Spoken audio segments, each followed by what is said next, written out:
2006 when we went through a huge amount of growth and had many challenges ahead of us. It seems like there's always a challenge, but at that time we were still thinking about how we put all our kids in middle school and how we select a site, and here we are today. I can't be prouder. These two kids who've gotten up have incredible poise. When you were in 7th grade or 8th grade, I know I certainly would never have gotten up in front of a crowd like this. And I know we have good parents who are very invested in their kids' education, but these are also things that our district teaches our kids to do. They are given the opportunity to put together presentations, do public speaking, and feel comfortable at an incredibly young age. I also want to speak to Robin's point about the long time it takes to create a good school district.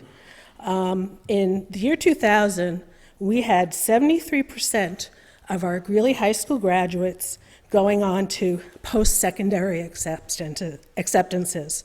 So that would include 4-year, 2-year, technical school, military.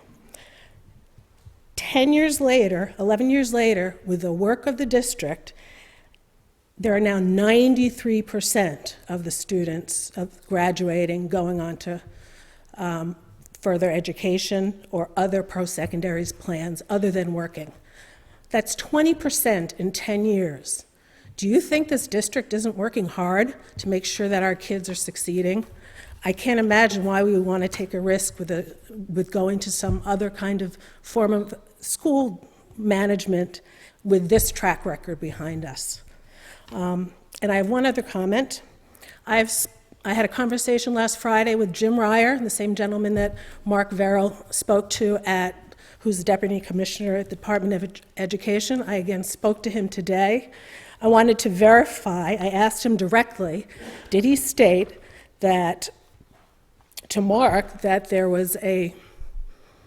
that we would be entitled to a direct 29% of the assets, which would mean, I believe Mark said something like $15 million at the last meeting, or however that's composed. He said he did not state that directly. He states that it's a negotiation process. We are entitled to part of those assets, but there is no specific formula that exists. A negotiation is a process between the two parties.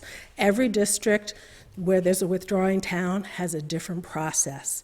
So I think we need to be careful about being too dependent on what we think the outcome of the process will be, because it's a negotiation.